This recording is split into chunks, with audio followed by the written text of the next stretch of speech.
Hello दोस्तों, तो ये वीडियो बहुत ही इंपॉर्टेंट रहने वाली है आप सभी लोगों के लिए। इसमें मैं आपको समझाऊंगा कैसे आप अपनी ब्रिक की क्वालिटी को मेजर कर सकते हो, पहचान सकते हो कि वो अच्छी है या नहीं है। तो चलिए शुरू करते हैं यहां पर कि किस तरीके से हम पहचान सकते हैं कि क्वालिटी हमारी ब्रिक की अच्छी है या नहीं है, जो भी आप घर अपना बनवाते हो।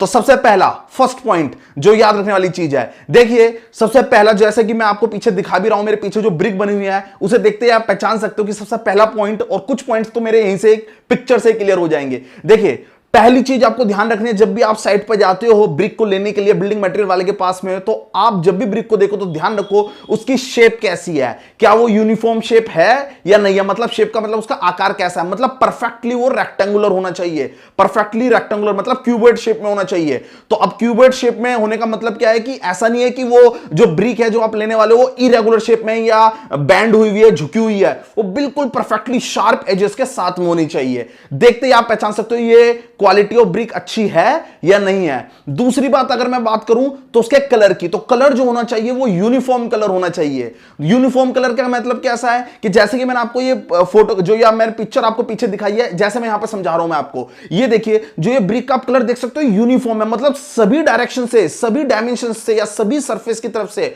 यूनिफॉर्म कलर है। ऐसा नहीं कि कहीं से लाल है, कहीं से पीली है, कहीं से सफेद है, ऐसा नहीं होना चाहिए। कलर जो होना चाहिए वो आपका कैसा होना चाहिए, रेडिश कलर होना चाहिए, चेरी कलर होना चाहिए और यूनिफॉर्म होना चाहिए पूरी शेप पर, पूरी ब्रिक पर। मतलब ऐसा नहीं है कि कहीं पर कलर कुछ और है, कहीं पर कलर कुछ और है। देखिए थोड़ा बहुत चलेगा, कहीं कहीं ऐसा हो सकता है कि ओवरबर्न्ट हो जाए के लिए, मतलब जो ब्रिक होती है, ब्रिक के ओवरबर्न्ट होने की वजह से क्या होता है कि जो आपका कलर है कहीं कहीं से ब्राउनिश, डार्क ब्राउनिश नजर आता है। तो ऐसा कहीं कहीं चल जाएगा थोड़ा बहुत, लेकिन ज्यादा नहीं चलना चाहिए। तीसरी जो जनरल चीज अगर मैं आपको बताऊं तो आपको यह भी ध्यान रखना है कि जो आप ब्रिक लेने वाले हो उसके ऊपर ज्यादा क्रैक्स ना हो। क्रैक्स का मतलब आप देखते हो उसके ऊपर दरार आ जाती है, तो ज्यादा नहीं होनी चाहिए। थोड़ी बहुत परमिसेबल है, थोड़ी बहुत परमिट है कि वो चल जाएंगे, लेकिन ज्यादा दरार नहीं होनी चाहिए। और उसके ऊपर जो गड्ढे होते हैं, जो छिद्र, जो छेद होते हैं, वो भी ज्यादा नहीं होने चाहिए। जैसे मैं आपको दिखला भी रहा हूं इस ब्रिक में, थोड़े थोड़े आपको कहीं कहीं छेद नजर आ रहे होंगे, लेकिन ज्यादा छेद उस पर नहीं होने चाहिए ब्रिक पर। नेक्स्ट पॉइंट अगर मैं बात करूं तो नेक्स्ट पॉइंट क्या है कि टेक्सचर कैसा होना चाहिए। टेक्सचर का मतलब जो उसकी सरफेस है वो कैसी होनी चाहिए। जो भी आप ईंट देखने वाले हो या ब्रिक देखने वाले हो, देखिए जो भी सरफेस होती है उसकी वो ज्यादा स्मूथ नहीं होनी चाहिए, मतलब ज्यादा चिकनी भी नहीं होनी चाहिए। इससे क्या होगा, जब आप दीवार बनाओगे तो जो मसाला बनाओगे या मसाला जो मोर्टार आप लगाते हो एक के ऊपर एक ईंटों को, वो आपस में जॉइंट अच्छी तरीके से, मतलब आपस में पकड़ेंगे नहीं। अच्छी तरीके से पकड़ने का मतलब क्या है कि जो भी एक के ऊपर एक ईंट रखोगे तो अच्छी तरीके से स्टिक नहीं होंगी, चिपकेंगे नहीं एक दूसरे के साथ में, क्योंकि मसाला आपने लगाया, लेकिन मसाला क्या होगा, फिसल सकता है उस सरफेस से जो ईंट की सरफेस है। तो ज्यादा स्मूथ सरफेस नहीं होनी चाहिए। और यह भी ध्यान रखिए कि जैसे यहां पे मैं दिखला भी रहा हूं इस पिक के अंदर, फ्रॉक को भी ध्यान रखिए। फ्रॉक का मतलब होता है, आपने देखा होगा जो नाम लिखा होता है ईंट के ऊपर, जो मार्केटिंग करने के लिए जो नाम लिखा होता है, जो कंपनी होती है जो उस ईंट को बनाती है, मैन्युफैक्चरिंग कंपनी का नाम लिखा होता है। जैसा आपको मैं दिखला भी रहा हूं बीच में, ये जो मैंने आपको शेडिंग कर रखी है, ठीक है, तो ये जो नाम लिखा होता है, जैसे आपने देखा होगा डीजेबी, एडब्ल्यूबी, ऐसे ऐसे नाम लिखा होता है, उसे फ्रॉक कहते हैं। इसका काम क्या होता है, ये होना बहुत जरूरी है। यही तो आपका जो भी जॉइंट्स होते हैं उसको परफेक्टली मजबूत बनाता है। कहने का मतलब ये कि अब एक के ऊपर एक जो ईंट रखी होगी वो एक दूसरे के ऊपर ऐसे ऐसे स्लिप नहीं होगी, क्योंकि क्या हुआ कि वो जो खाली जगह आपको दिख रही है बीच में, इसके अंदर मसाला भर जाता है, और मसाला भरने की वजह से बॉन्डिंग हो जाती है, तो वो शेयरिंग में फेलियर नहीं होगा। मतलब एक के ऊपर एक ईंट जो है वो एक दूसरे के ऊपर से ऐसे फिसलेगी नहीं। तो ये होना भी बहुत जरूरी है। दूसरी बात अगर मैं बात करूं, नेक्स्ट अगर मैं टर्म की बात करूं, तो जो आपकी ईंट है उसे देख के आप पहचान सकते हो कैसे कि जब ईंट है तो ईंट को आप क्या कर सकते हो, आपस में आप उसको टकरा के देख सकते हो। तो टकराने के बाद में थोड़ा सा टकरा के देखो तो उसके अंदर कैसा साउंड आता है। तो साउंड का मतलब क्या है कि मेटालिक साउंड आना चाहिए, बहुत ही प्यारा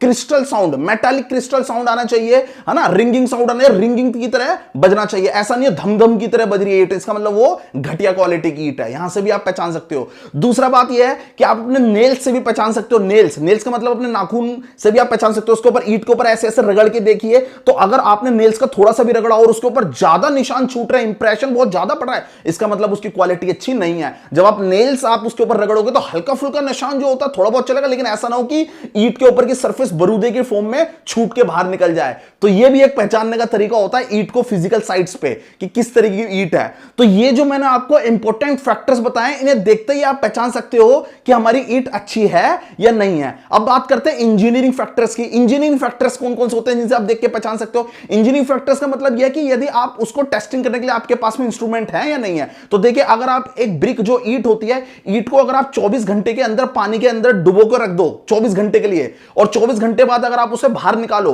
तो उसका एक वेट कर लो, और जो वो पानी में भीगने से पहले जो उसका ड्राई वेट था, जब सूखी ईंट थी, एक उसका वेट करके रखो। तो ये ध्यान रखना कि जो भी गीला वाला जो वेट है और जो पहले सूखा वाला वेट था, तो गीला होने के बाद में वेट बढ़ जाएगा, वजन ज्यादा हो जाएगा, क्योंकि उसके अंदर पानी अब्सॉर्ब कर लेगी ईंट जो होगी। तो वो वजन 20% से जो भी आपका शुरू वाला जो थी वैल्यू, जो वजन आपका एक्सीड किया, जो बढ़ गया, वो 20% से ज्यादा नहीं बढ़ना चाहिए।